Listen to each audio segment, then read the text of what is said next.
Hello and welcome back to ControlPro. In this video, we're going to go over third-party tickets and third-party originators, how those tickets make their way from the third party to ControlPro, how to troubleshoot why those tickets are not coming over, and also how to make an originated third-party ticket inside of ControlPro.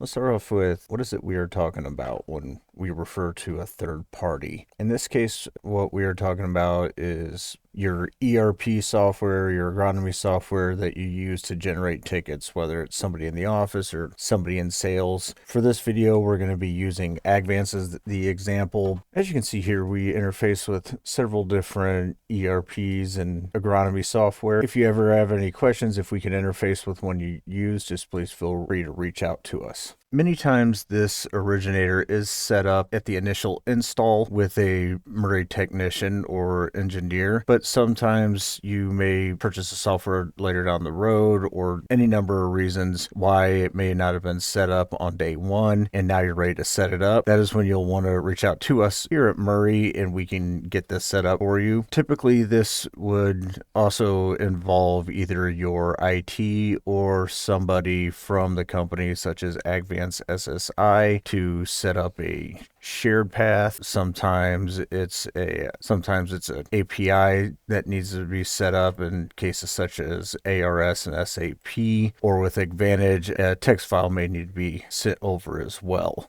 After the interface is set up, the next step will be setting up a dummy ticket that contains the materials that you'll be using on your systems. And again, depending on the third-party software, some certain information may need to be on the ticket that isn't for others, such as here with Agvance, a blend factor needs to be assigned with the materials. That is a Agvance requirement, and someone from Agvance should be able to walk you through those steps of how to do it. But regardless of the interface type, you do need to make sure that there is an amount greater than 0 assigned to those materials, or else there will be an exception popping up in ControlPro for a 0 amount. Now that's been set up, you're ready to start sending tickets over to ControlPro from your third party. All that really consists of is you creating the ticket in your third party software, sending it into ControlPro, and then you can look in your tickets and dispatches and loads to come in here to see if the tickets come through, and you can search by the originator to see if any. Again, this is just an example, so I don't have anything under this 501 yet, but let's say it's this third party one. We come and look. Let's say in this case, the office is our originator. We come in here, we make sure the tickets have come through correctly, that all the materials that were assigned on that ticket have come over correctly as well. And then after you've confirmed that the ticket is correct, that the physical state is correct, that the material itself is set to automated since you're going to be running it through your system, and that it is assigned to the system, which for information on assigning new materials to the system, please refer to our system and variables videos.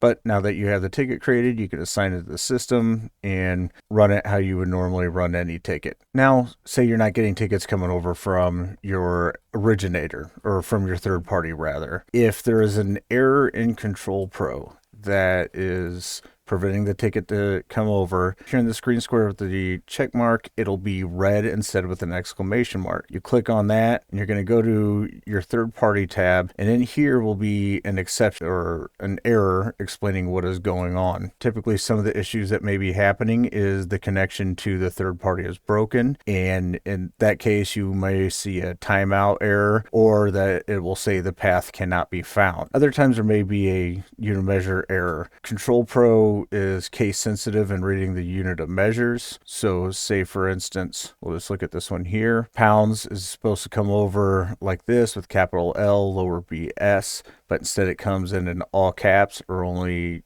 LB. It is going to throw an error code. Agvance is one of the only ones where you can come in and change the unit of measure. More than likely that error is going to have to be handled over in the third-party software. Another exception is something I mentioned earlier. If you try to send a material over with 0 amount on it, ControlPro is not going to be able to read that material over, and it's going to throw an exception. There will be times when you send a ticket over, especially when it's some new material, and you look at the ticket and that material isn't on there. Look at the exception log, see if that material got flagged for something. If it's the case of Agvance, most likely a a blend factor was not assigned to the material, because if it was a unit of measure or an amount, we would be throwing an exception.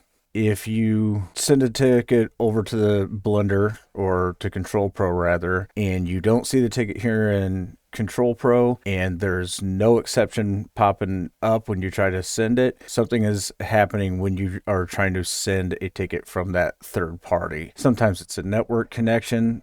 Sometimes your third party may be sent to the wrong path. In cases such as that, when ControlPro is not throwing an exception, you'll want to contact whoever it is that manages that third party, whether it's another office personnel, IT, or the third party itself. And then afterwards, get a hold of us at ControlPro and we can get in on the call with them and help troubleshoot and see what is going on.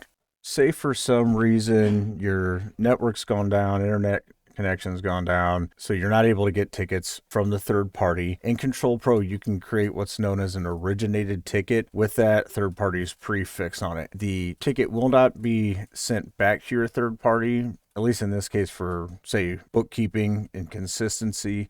You will have a ticket with that same originator as others. All you have to do is come in here to Ticket Dispatches and Loads, hit the plus sign with the circle around it for Originated Ticket, select the appropriate originator, give it an ID number, which you may already have for the ticket. We're just going to do 1, 2, 3, 4, 5 here for the sample. If you need to make a block of tickets, you can come in and check the checkbox here, and then the total amount of duplicated tickets you need. Here we're just going to make one, hit submit, and just like with normal ticket creation, we can come in here, make a ticket. It's, as you can see here, in this case, it's got the Advance originator, but the originator for your third party here. You can come in here, assign your materials, customers. If you'd like, in the description, you put the guaranteed analysis, and then that maybe this is an offline ticket or one that wasn't created in your third party. Save it as you normally do, and then run your ticket through your system. And that's going to cover third-party tickets and third-party originators. If you have any questions, please feel free to call Murray Equipment at 260-470-2752. Thank you.